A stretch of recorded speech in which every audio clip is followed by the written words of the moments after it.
ay rated SPG. Striktong patnubay at gabay ng magulang ang kailangan. Maaaring may masiselang tema, lengguwahe, karahasan, sexual, horror o droga na hindi angkop sa mga bata. This program is brought to you by EO Executive Optical, The Generics Pharmacy, Wings Total Care, Pocari Sweat, Mark Dishwashing Paste.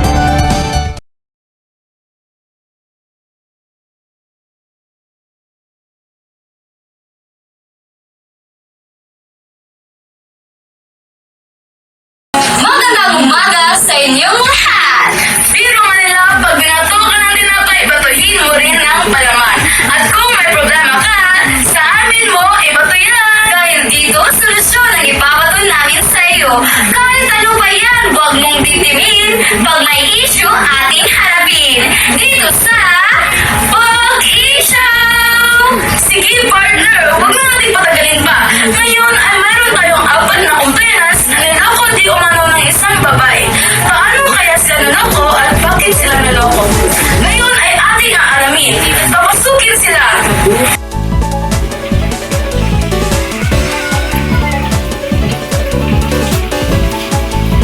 Ngayon ay makasama natin ang pulis, ang kadi, ang bidel, at ang hari ng Saudi Arabia. Magandang umaga sa inyong lahat. Ngayon, sino ang gustong mauna? Ako! Teka lang, isa-isa muna. Isa-isa. Walang niyang babae niya, napahiya kami ng dahil sa kanya. Tama! Yung babae niya ay walang iya. Akala siguro niya papabayaan namin siya dahil lang maganda siya. Bilang hari, ang ginawa niya ay hindi makatarungan. Oo, niloko niya kaming kapatid niya ang nakulong. Eh, kabit niya naman pala. Eh, paano kayo naloko? Aba, napakaganda talaga ng babaeng iyan upang maloko ang apat na lalaki. Inakit niya kami, kapalit ng pagpapalaya ng di umanong kapatid niya. Hindi naman talaga ako maakit sa kanya. Pero pinilit niya ang kanyang sarili sa akin. Totoo ba ito, mahal na hari? Pulis? Oo, totoo yan. Teka muna, partner. Huwag muna nating husgahan ang babae. At papasukin na natin ang babae. Walang hiya ka, babae ka! Tama na ako na sabi siya to! Koko ka! Magandang umaga sa'yo, Mrs. May tanong ako.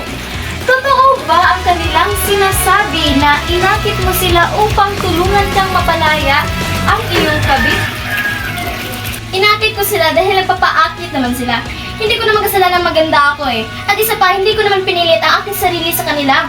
Walang katotohanan ang sinabi mo. Ano? Nagsasabi mo sa ulo? Ay, walang katotohanan! Teka, mahinahon muna ang lahat. Ano ba talaga ang nangyari, Mrs.? Ngayon, bakit mo niloko sila?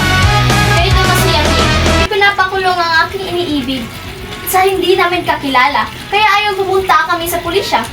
Oo, at doon mo ko niloko. Hindi kita niloko. Pumunta ako sa pulisya upang hilingin sa'yo na papalayain ang aking... Kapatid!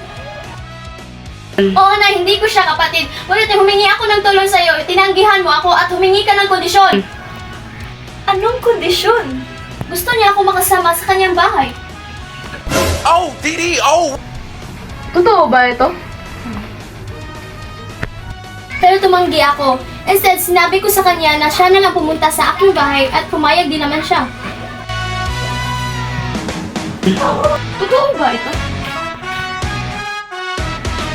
Pagkatapos, anong nangyari? Pumunta siya sa akin! Pumunta ako kay Kadi. Sa akin siya pumunta. Humingi din ako ng tulong sa kanya, ngunit tinanggihan niya ako at nagbigay din ng kondisyon gaya ng pulis.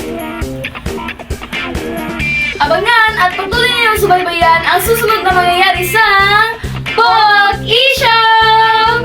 Commercial break! People always ask me, how do you look so horrible? Is it natural? Well, here's my secret. Trendy! With active ingredients including fridge mold and ham sweat, its pimple-inducing formula is guaranteed to keep your skin oily and rank. Trendy! For him and for Pero tumanggi ako at siya na lang daw ang pupunta sa akin sa gantong oras at araw.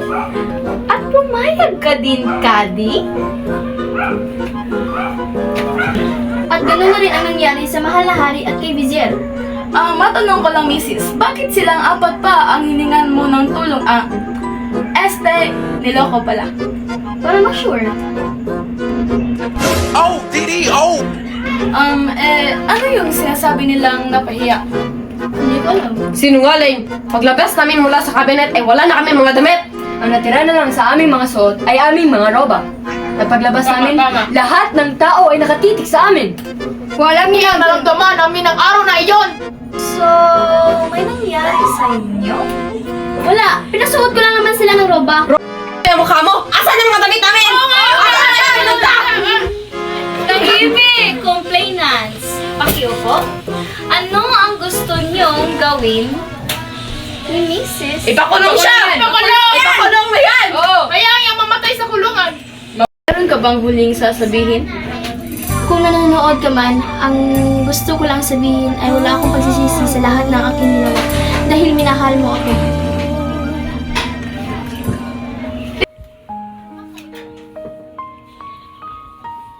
Anong masasabi ninyo na nasolusyonan na ang inyong problema?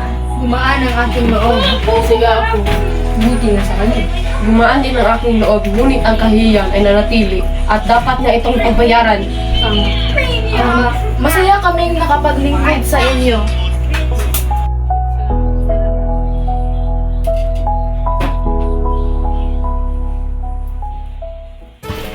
Will, napaka-intense nun, partner! Oo nga! Oh, mga kaboki! Abangan ninyo ang susunod na mga episode sa Channel Tutu. Salamat sa iyong panunod at paalam na mga kapoki!